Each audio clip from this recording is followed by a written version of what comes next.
Tonight, an axe-wielding husband is being held without bail after state troopers say he admitted to killing his wife. Try to imagine the heartbreak of two young children learning this devastating truth during what should have been a joyful Christmas weekend. The details you're about to hear only make the story even more chilling. It all began on Christmas Eve, 2014, when Dustin Lee Klopp became involved in an argument with his wife, Stephanie Kilhefner.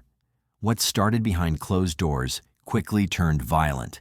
In a horrifying act, Dustin killed Stephanie, slashing her throat and striking her with an axe.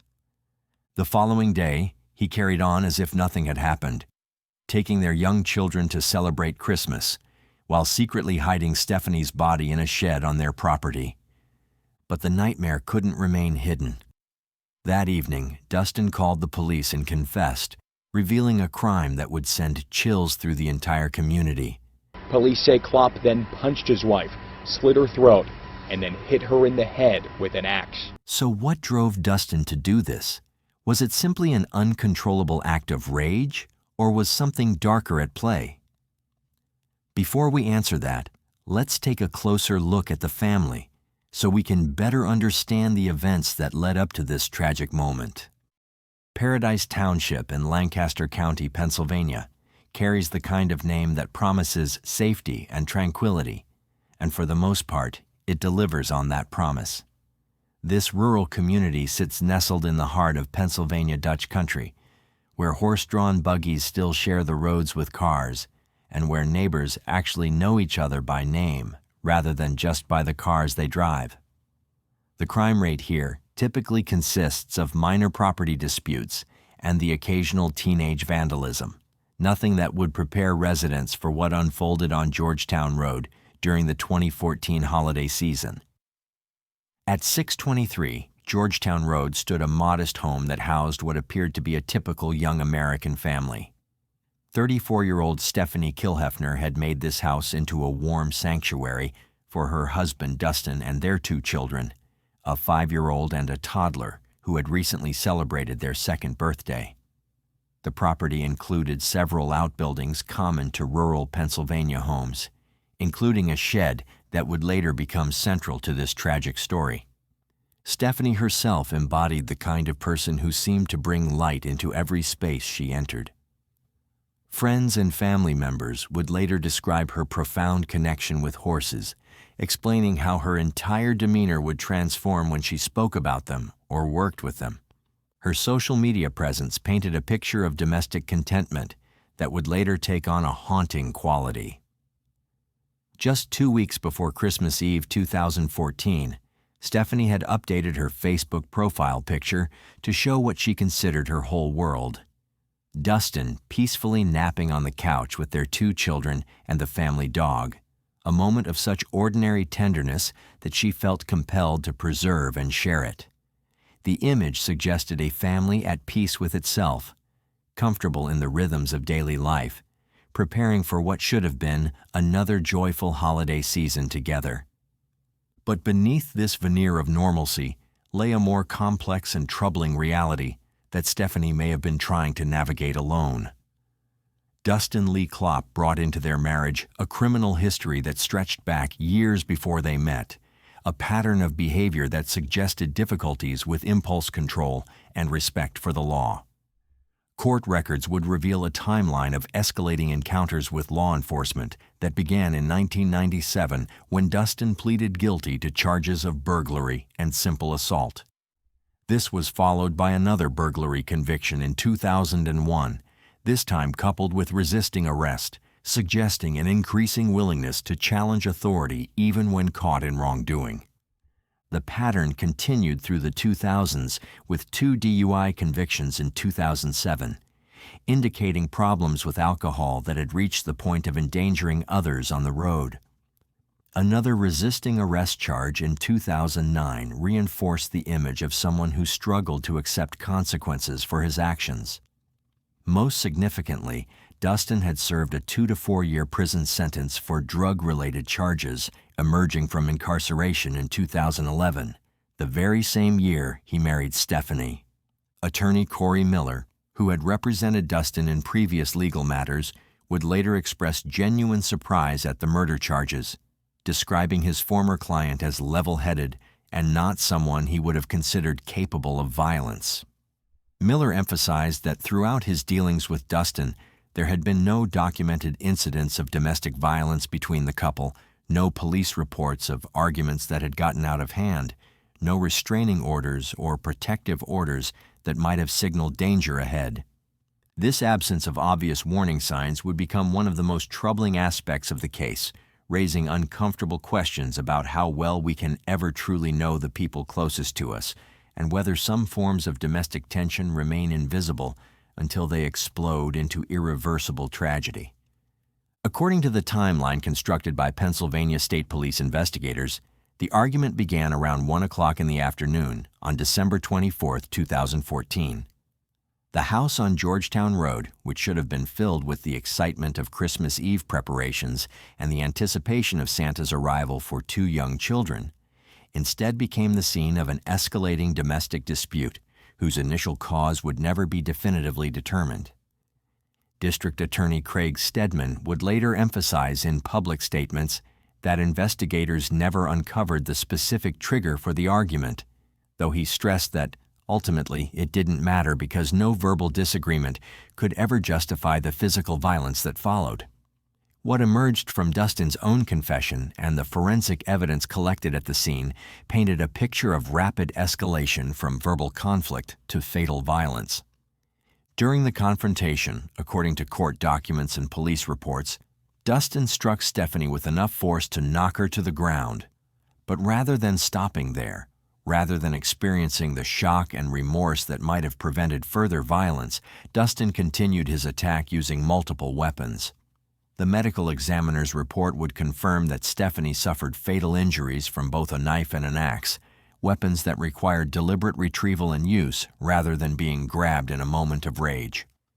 The presence of their 2 young children somewhere in that same house during this violence adds another layer of horror to an already incomprehensible crime. While District Attorney Stedman would later confirm that the children did not witness the actual attack, they were present in the home where their mother's life ended on what should have been one of the most magical days of the childhood calendar. However, what Dustin did in the immediate aftermath of killing his wife reveals a capacity for deception that would deeply disturb investigators and psychologists attempting to understand the case. Rather than calling 911, rather than attempting to get help or turning himself in to authorities, Dustin made a series of calculated decisions designed to conceal his crime and maintain an appearance of normalcy. First, he wrapped Stephanie's body in what police reports described as a car carrier bag, the kind of mundane household item repurposed for the grimmest possible use. He then transported her body to a shed on their property, hiding it among the ordinary tools and equipment stored there. This wasn't a panicked, haphazard attempt at concealment, but rather a deliberate process that required physical effort and emotional detachment from the reality of what he had done. Returning to the house, Dustin then attempted to clean the crime scene, trying to remove bloodstains and other evidence of the violence that had occurred. The hours he spent on this cleanup represented time when he could have sought help, could have called authorities, could have faced the consequences of his actions. Instead, he focused on erasure, on making it appear as though nothing unusual had happened in the house where his children would soon wake up on Christmas morning. The most chilling aspect of Dustin's behavior emerged the following day. On Christmas morning, he woke his 5-year-old and 2-year-old children, helped them into their holiday clothing, and loaded them into the car for the drive to his parents' house. Throughout the entire Christmas celebration, he maintained his role as father and son, participating in gift exchanges, sharing Christmas dinner, posing for family photographs. Family members present at the gathering would later report noticing nothing unusual about his demeanor, no signs of distress or guilt that might have suggested the terrible secret he was harboring. But something shifted in Dustin's psychological state during that Christmas afternoon. Though what exactly triggered his decision to confess remains a subject of speculation. Perhaps the cognitive dissonance of celebrating while knowing Stephanie's body lay in the shed became unbearable. perhaps watching his children play with their Christmas gifts while knowing they would never see their mother again, finally broke through whatever psychological barriers had allowed him to maintain his facade.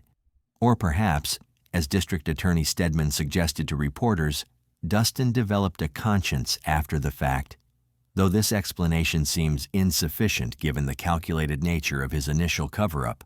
At 5:20 in the evening on December 25th, approximately 28 hours after the murder, Dustin placed a call to Pennsylvania State Police.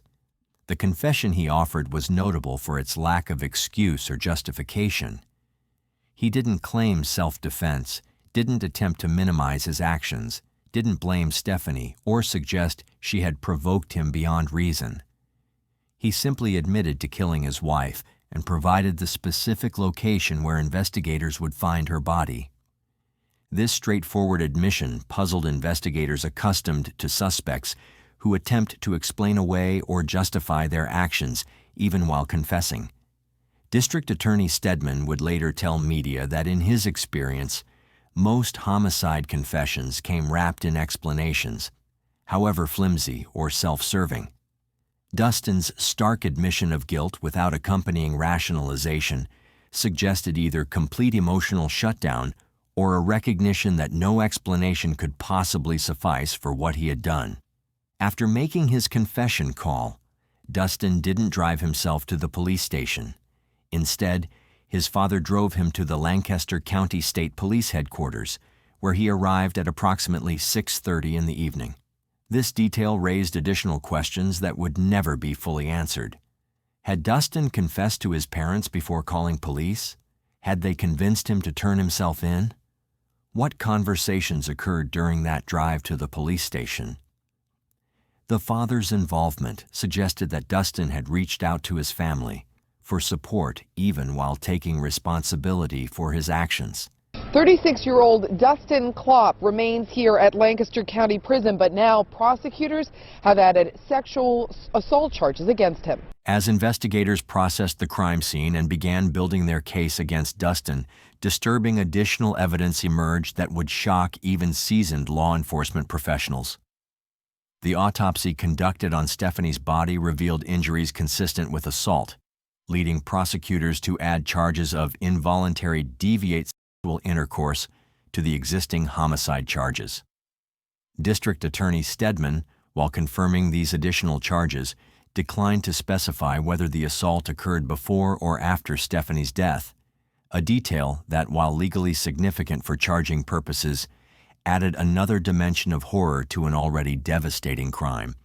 The additional charge was one count of involuntary deviate sexual intercourse, and that was filed based on findings during the autopsy report of the victim.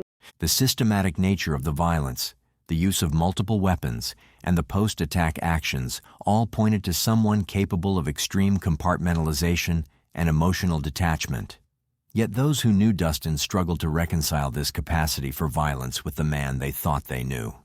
His attorney, Corey Miller, continued to express disbelief, noting that in all his professional dealings with Dustin, he had never seen signs of the violence that erupted on Christmas Eve.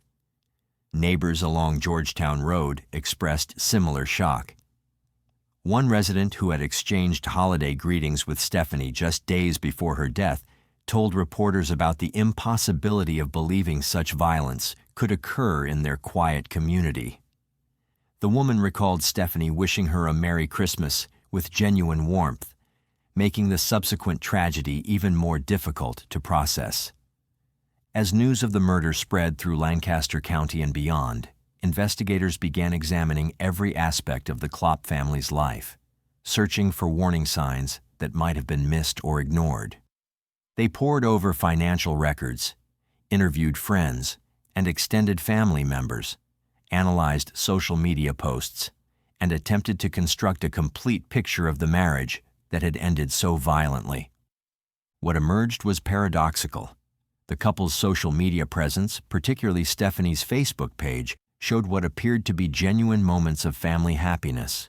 Photos from family outings, birthday celebrations, and ordinary daily life suggested a couple engaged in the normal rhythms of raising young children.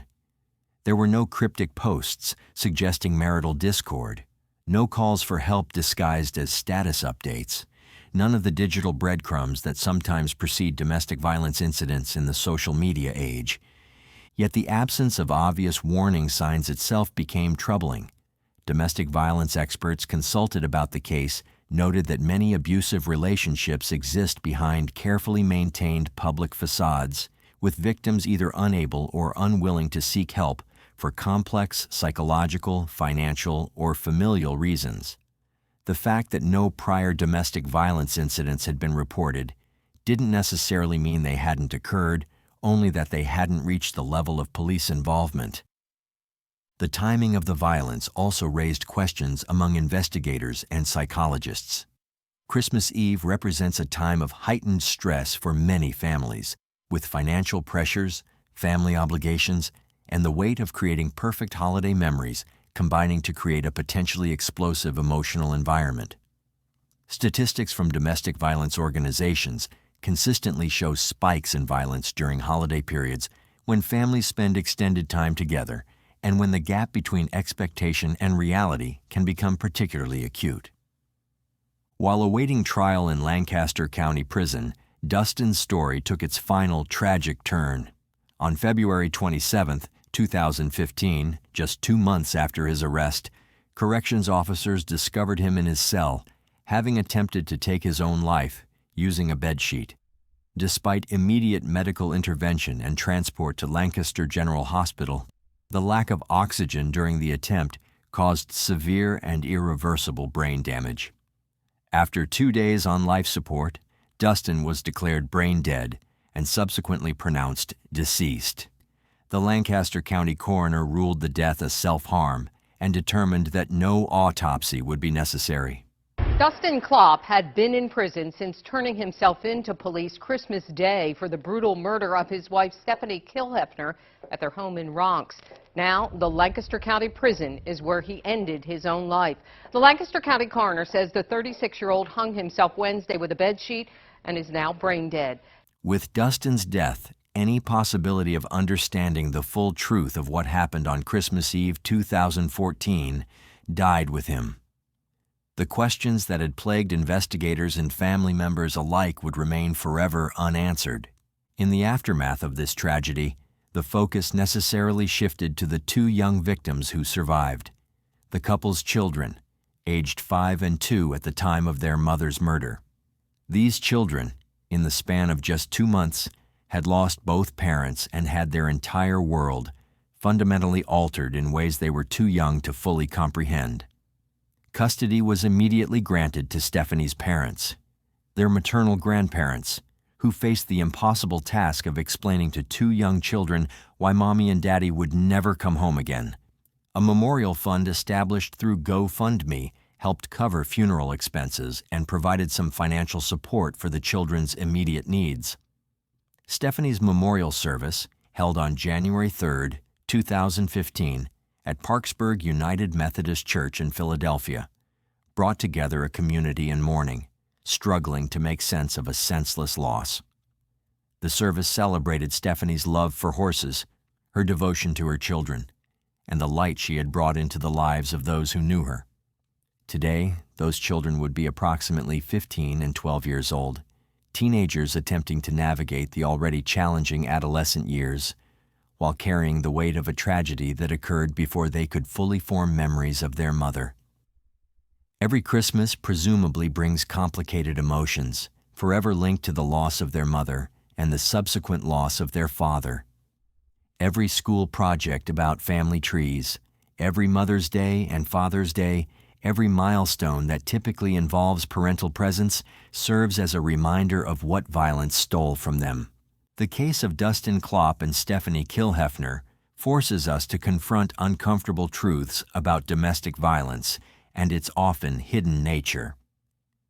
Here was a couple that gave no obvious public signs of distress, maintained what appeared to be a normal family life on social media, and had no documented history of domestic violence calls to police. Yet in a matter of minutes on Christmas Eve, accumulated tensions or sudden rage led to irreversible tragedy. For those who work in domestic violence prevention and intervention, Cases like this underscore the importance of looking beyond obvious signs of abuse. The absence of police reports doesn't mean absence of danger. The presence of seemingly happy family photos doesn't guarantee domestic harmony. And the capacity for violence can exist even in those who appear level-headed and normal to casual observers or even legal representatives. The case also highlights the particular vulnerabilities of holiday periods, when financial stress, family pressures, alcohol consumption, and enforced togetherness can create dangerous conditions in already unstable relationships.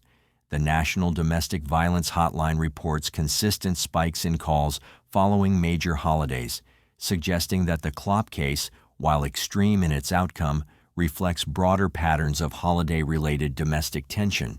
Perhaps most importantly, this case reminds us that domestic violence leaves ripples that extend far beyond the immediate victims.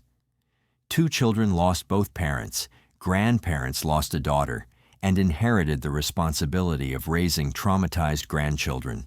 A community lost its sense of safety, and countless others were left wondering if they could have done something, noticed something, said something that might have changed the outcome. For Stephanie Killefner, remembered for her love of horses and her devotion to her children, justice came in the form of her killer's confession and arrest, though his subsequent self-harm prevented the full legal process from reaching completion. For her children, justice is perhaps better measured in the love and support they receive from their grandparents and community as they attempt to build lives beyond tragedy. If this case teaches us anything, it might be that we need to remain vigilant about the signs of domestic violence, even when those signs aren't obvious. Sadly, cases like this aren't new. On Christmas Day itself, another devastating tragedy unfolded under chillingly similar circumstances, the Anderson family case. 911. There's been a murder. There's 3 people dead that I can see right now. Inside? I just came up. She works with me. Inside the house? Yes. What do you see? There's a baby and a man and a woman, and she's my best friend. That desperate 911 call came from Linda Teal at 10:17 in the morning on December 26, 2007. She was standing outside her best friend's house in Carnation, Washington, shaking so badly she could barely hold the phone. Through the window, she'd just seen something that would transform this peaceful town of barely 2,000 people into the site of Washington State's worst family massacre. 6 members of the Anderson family, 3 generations, had been executed in their own home on Christmas Eve. The youngest victims were just 3 and 5 years old. Christmas Eve, 2007, started like any other in the Anderson household on Northwest 240th Street. Judy Anderson, 61 years old, was in the back bedroom carefully wrapping the last of the Christmas presents. She'd spent weeks preparing for this night, sewing a princess dress for her 5-year-old granddaughter Olivia, complete with hundreds of hand-sewn sequins that caught the light just right. For 3-year-old Nathan, she'd wrapped a set of wooden trains that Wayne, her husband of nearly 40 years, had spent evenings in the garage painting by hand. Wayne, 60 years old, was somewhere else in the house making final preparations for dinner. The Boeing engineer had taken time off work specifically to help with Christmas preparations. Neighbors would later say they'd seen him that morning, hanging lights on the front porch, whistling Christmas carols like he did every year. But sometime around 6 in the evening, everything changed. Someone entered that house carrying loaded firearms, a .38 caliber Smith & Wesson revolver, and a 9mm semi-automatic pistol. Wayne never saw it coming. The first shot dropped him instantly in the living room. When Judy heard the gunfire and came running from the back room, she was met with bullets. According to what investigators would later piece together, she was shot multiple times, falling near the doorway where she'd been trying to reach her husband. The killers then had approximately 45 minutes before the next part of their plan would unfold. During this time, they dragged Wayne and Judy's bodies to a storage shed behind the house. They mopped floors, sprayed chemicals to mask the smell of blood, and repositioned furniture to hide any signs of violence. They knew exactly who was coming next and exactly when they would arrive. At approximately 6:45, Scott Anderson pulled up to his parents' house with his wife Erica and their 2 young children. 32-year-old Scott was carrying a casserole dish Erica had made, her famous green bean casserole that Judy requested every year. 5-year-old Olivia bounced out of the car in her special Christmas dress, excited to show Grandma how it twirled. Little Nathan clutched his favorite toy dinosaur, making it roar as they walked toward the front door. The moment Scott stepped inside, someone was waiting with a gun drawn. Scott, who'd played high school football and still had the build to show for it, tried to rush forward to protect his family. 4 shots rang out in rapid succession. 1 bullet tore through his neck, dropping him immediately. Erica, his wife, was hit twice in the initial barrage, but somehow stayed conscious. What happened next shows just how brave Erica was in those final moments. Bleeding and knowing she was dying, she spotted the cordless phone on a side table. She crawled behind the sofa for cover and managed to dial 911 at approximately 6:55 p.m.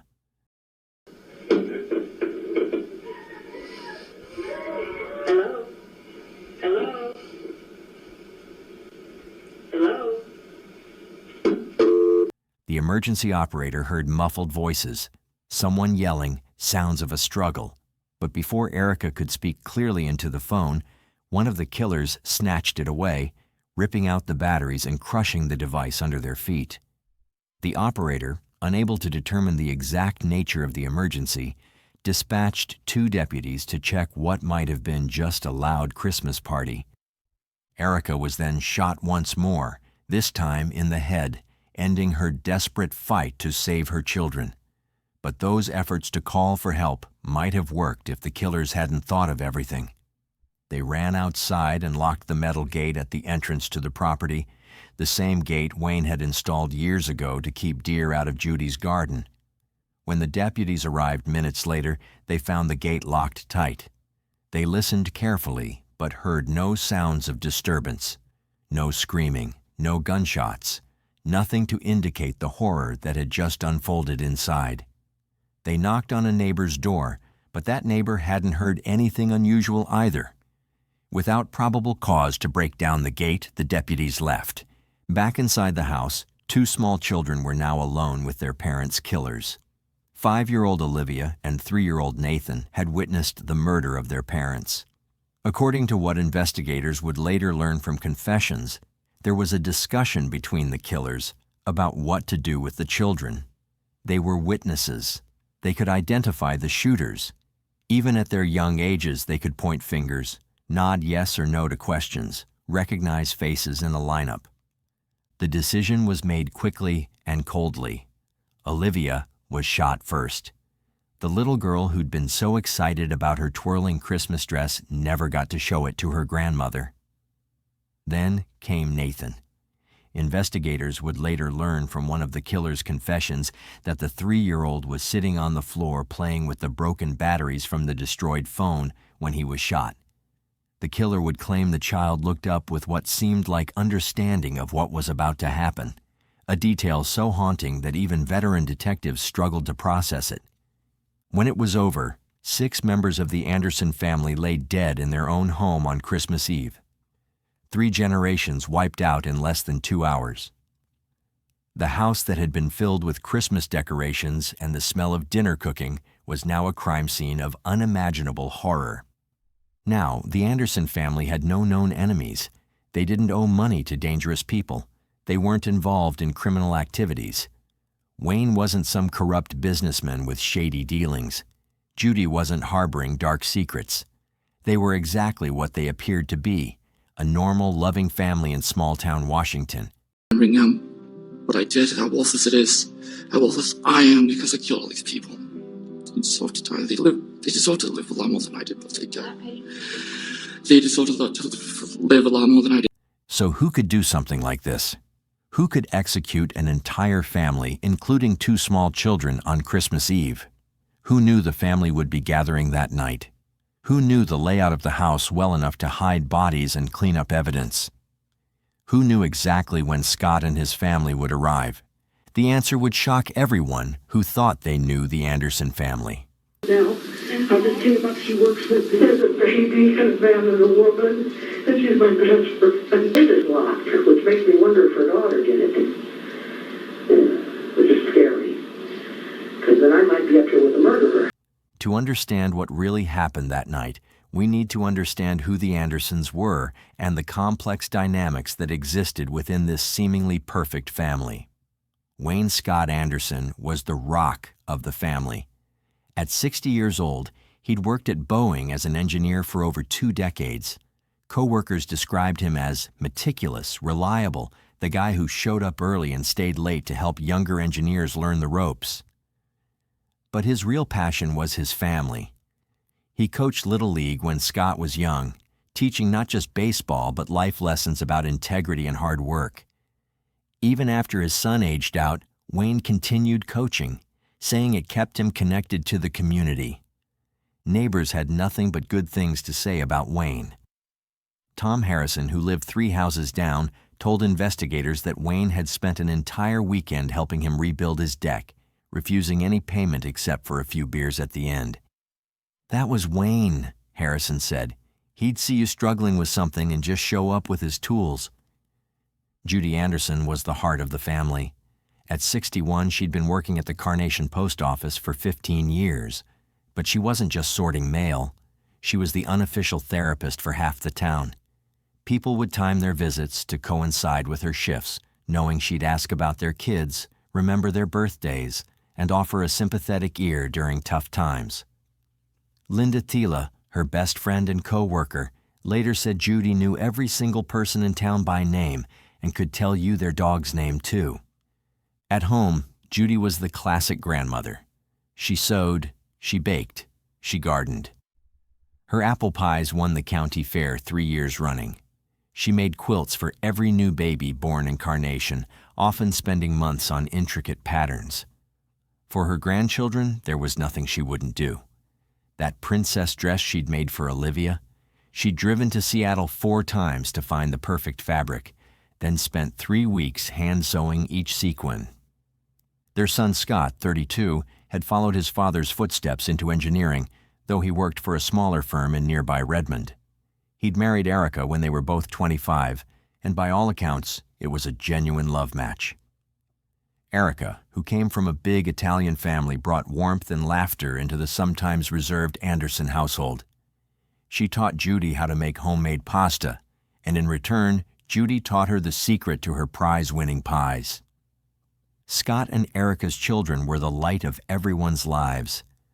5-year-old Olivia was precocious and creative, always putting on shows for the family, making up elaborate stories about princesses and dragons. She'd recently started kindergarten, and her teacher said she was reading at a 2nd grade level. 3-year-old Nathan was quieter, but had a mischievous streak. He loved dinosaurs with an obsession that only 3-year-olds can muster, carrying plastic ones in his pockets and roaring at random moments. But there was another Anderson child, one who lived a very different life from her successful brother. 29-year-old Michelle Anderson resided in a beat-up trailer on the edge of the property, about 200 yards from the main house. While Scott had the college degree, the stable career, the loving wife, and the beautiful children, Michelle had none of those things. She worked at Target, stocking shelves and running registers, making barely above minimum wage. She lived with her boyfriend, Joseph McEnroe, who was unemployed and spent most of his time playing video games. The contrast between the 2 siblings couldn't have been starker. Scott's house was featured in the local newspaper's holiday home tour one year. Michelle's trailer had a leaking roof that Wayne had patched multiple times. Scott took his family to Hawaii for vacation. Michelle couldn't afford to fix her car when it broke down. Scott's children had college funds already started. Michelle could barely make ends meet. Joseph McEnroe, Michelle's boyfriend, was an outsider in every sense. He'd moved up from California in 2001 after meeting Michelle online. At 29, he had no career prospects, no education beyond high school, and no apparent ambition to change that. Neighbors rarely saw him, and when they did, he avoided eye contact and hurried back to the trailer. Some described him as creepy, others as just painfully awkward. What most people didn't know was that Joseph struggled with severe anxiety that made it difficult for him to hold down jobs. He'd been fired from or quit every position he'd ever held, usually within weeks. His own family in California had largely written him off as a lost cause. In Michelle, he'd found someone who didn't judge him, who understood what it felt like to be the family disappointment. Together, Michelle and Joseph had created their own insular world in that trailer. They fed off each other's resentments and failures, convincing themselves that the world was against them, that they deserved better, that everyone else had it easy while they struggled. They spent hours online in chat rooms and forums where people complained about their lives and blamed others for their problems. The financial pressure had been building for years. Wayne and Judy had let Michelle live on the property rent-free since she was 21, but in early 2007, they'd finally said enough was enough. They asked her to start paying $300 a month in rent, well below market rate, but something to teach responsibility. Michelle saw it as a betrayal. Here were her parents, living comfortably, with money to spare for Scott's family, and they were nickel and diming their own daughter. There was also the matter of the $40,000. Michelle claimed Scott had borrowed this money from her over the years and never paid it back. Scott said he had no idea what she was talking about. Judy and Wayne sided with Scott, which only deepened Michelle's conviction that she was the unfavored child, the one they wished would just disappear. The investigation began the moment Linda Teal made that horrific discovery on December 26th. Within minutes of her 911 call, the quiet street was flooded with police cars, ambulances that would never be needed, and crime scene tape that sectioned off the Anderson property like a bright yellow scar. I did because I thought I had to. And yeah, I know that's not a very good excuse, but I'm not trying to excuse myself. I'm just trying to explain my actions. Detective Marcus Rodriguez from the King County Sheriff's Office was the lead investigator. With 23 years on the force, he'd seen his share of violence, but the Anderson scene stopped him cold. 6 bodies, 3 generations, 2 of them children. This wasn't a robbery gone wrong or a crime of passion. This was systematic execution. The first thing that struck investigators was how organized the crime scene was, despite its brutality. The killers had attempted to clean up. There were mop streaks on the floor, the smell of bleach mixed with blood. Furniture moved to cover stains. Someone had taken time to try to hide what they'd done, which meant they'd expected to get away with it. The bodies of Wayne and Judy had been dragged to the shed, wrapped hastily in a tarp. Scott and Erica were found in the living room where they'd fallen. The children were discovered near their parents. The positions told a story of ambush and panic, of a family who never saw it coming and never had a chance to fight back effectively. Forensics team began processing evidence immediately. They found shell casings from 2 different weapons, a .38 caliber and a 9mm.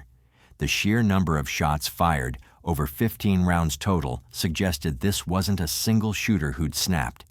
This was planned, methodical, with enough ammunition brought to ensure no one survived.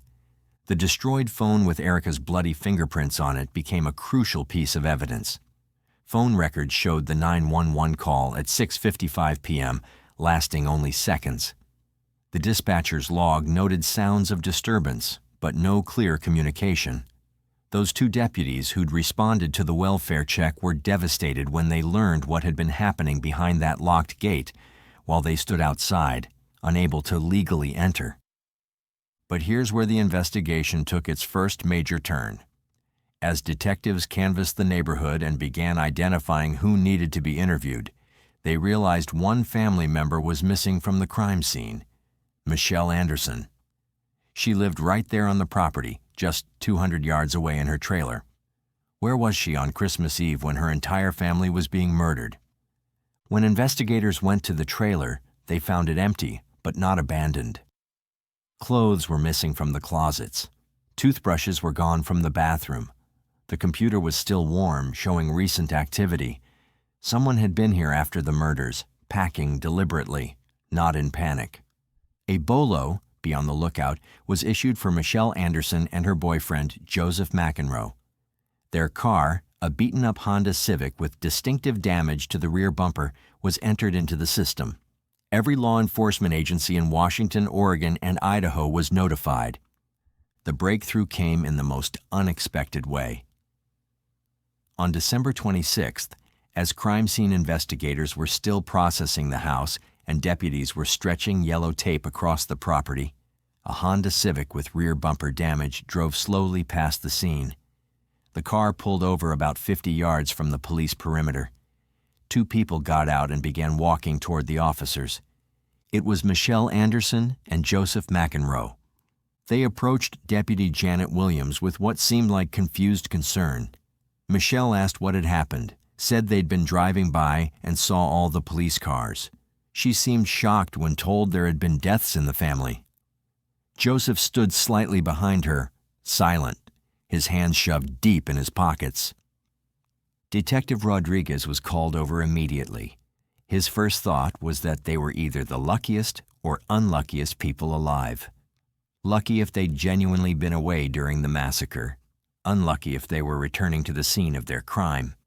He separated them immediately, standard procedure, and began gentle questioning. Michelle's story was that she and Joseph had left on December 24th to drive to Las Vegas to get married. A spontaneous romantic gesture, she said. They'd been driving all night and day, had just turned around to come home when they saw the police presence. But when asked for details, where they'd stopped for gas, where they'd eaten, what hotels they'd checked, the story began falling apart. Joseph's version was slightly different. He said they'd talked about Vegas, but hadn't actually decided until they were already on the road. He couldn't remember which gas stations they'd stopped at. When asked to show credit card receipts or any proof of their journey, both claimed they'd used cash for everything. Detective Rodriguez noticed something else. Neither Michelle nor Joseph asked how the family had died. Most people, when told their entire family has been killed, immediately want to know what happened. Car accident, fire, break-in. But Michelle and Joseph just stood there, waiting to be told what to say next. They were brought in for formal questioning, still not under arrest, but as material witnesses. That's when things began unraveling rapidly. In separate interview rooms, their stories continued to diverge. Michelle said they'd left at noon on the 24th. Joseph said it was closer to evening. Michelle said they'd gotten as far as the California border. Joseph said they'd only made it to southern Oregon. The detective played them against each other without them knowing. He'd tell Michelle that Joseph had said something different, watch her scramble to adjust her story. Then he'd go to Joseph, mention something Michelle had said, and watch him try to figure out what lie to tell next. It was Michelle who broke first. After 6 hours of questioning, when confronted with the inconsistencies and told that forensic evidence would soon reveal the truth anyway, she put her head in her hands and started sobbing. "It wasn't supposed to happen like this," she said. "It was just supposed to be about the money."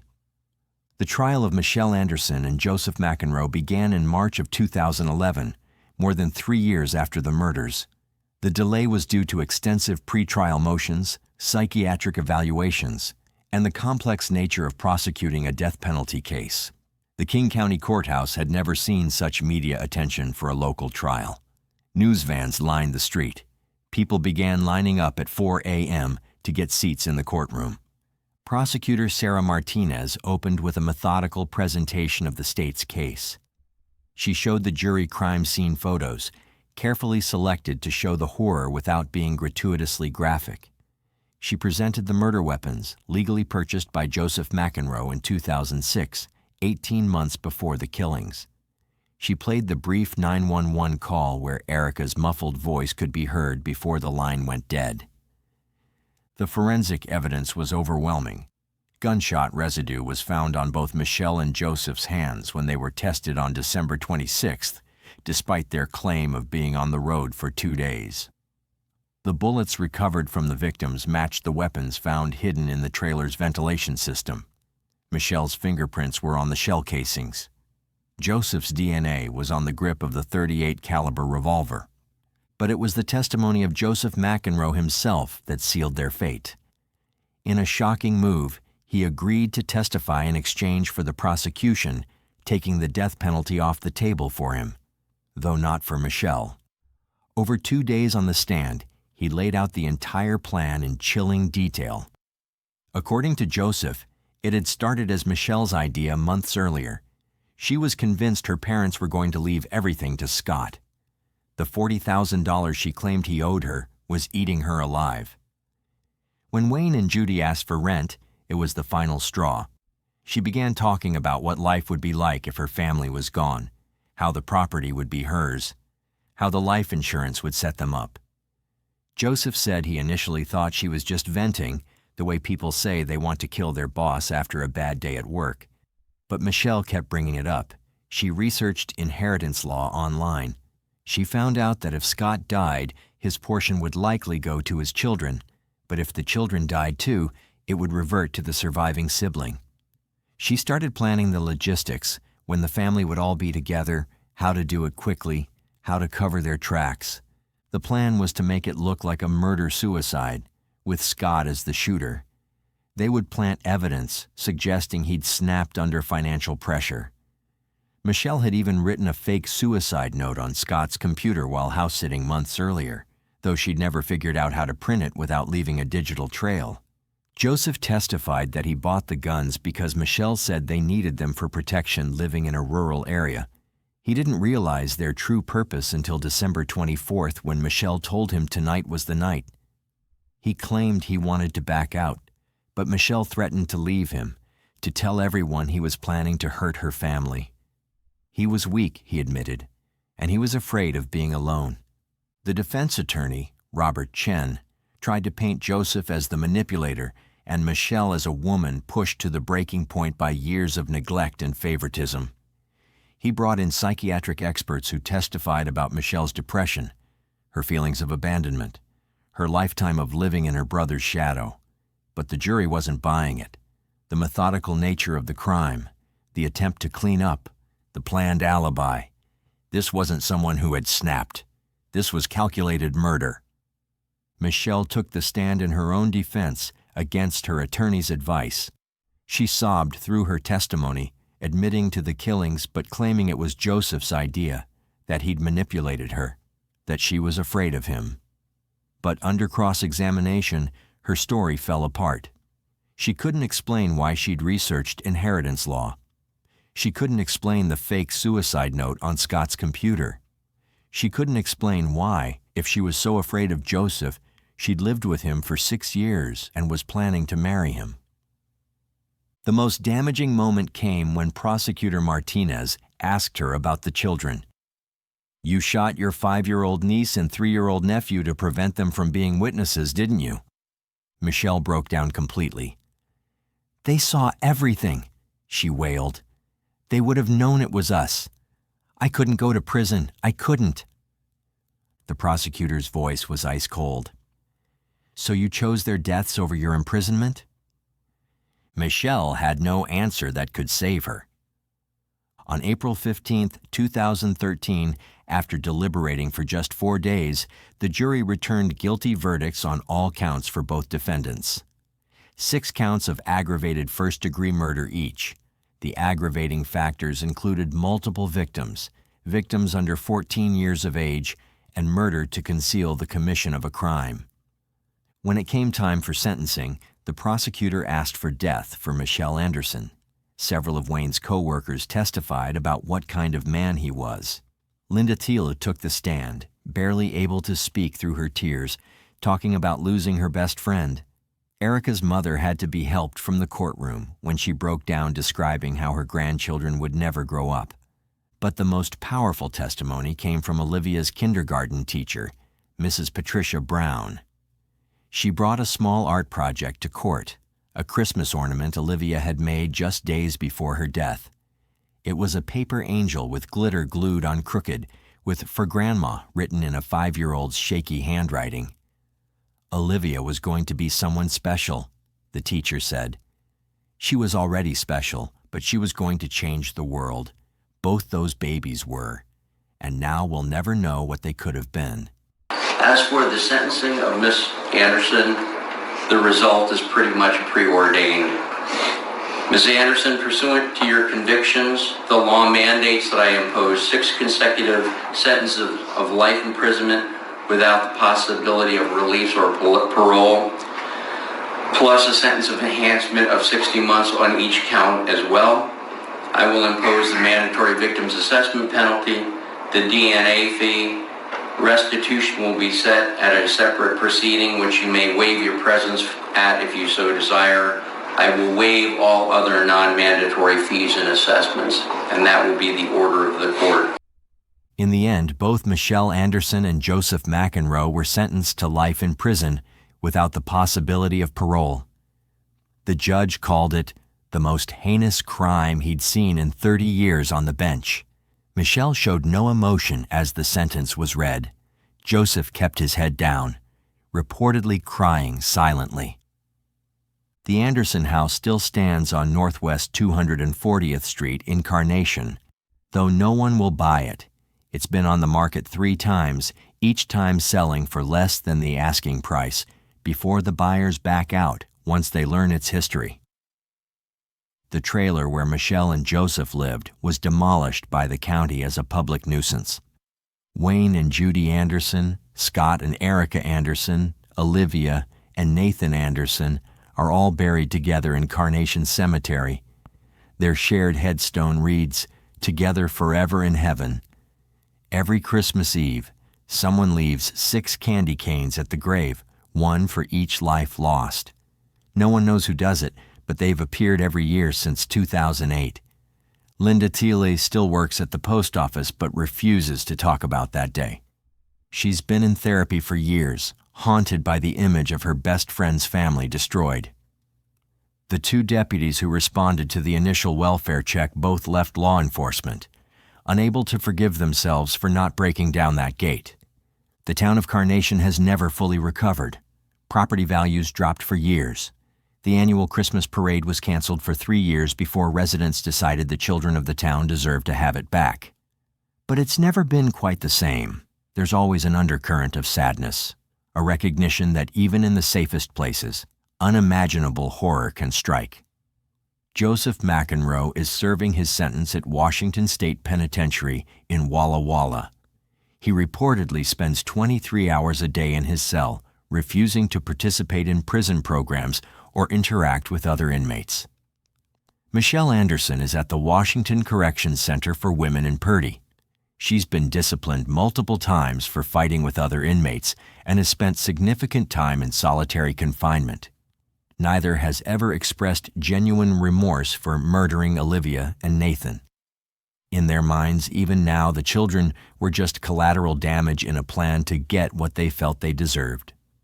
What haunts me most about this case isn't just the brutality or the betrayal, it's the planning. Michelle lived 200 yards away from her family for years, watching them celebrate holidays, birthdays, regular Sunday dinners. She saw her niece and nephew grow from babies to children. She knew their favorite toys, their bedtime routines, what made them laugh, and still, she planned their deaths for 18 months. This wasn't a moment of rage. This wasn't temporary insanity. This was calculated evil driven by greed and resentment, left to fester for years. 6 lives ended because one woman couldn't bear feeling second best, because she'd rather inherit a blood-stained house than see her brother live in it. Do you think Michelle and Joseph deserved the death penalty for what they did? Or is life without parole the appropriate punishment for murdering 2 innocent children along with their family? Share your thoughts below, and please consider subscribing if you believe these stories need to be told and these victims deserve to be remembered. Thank you for watching.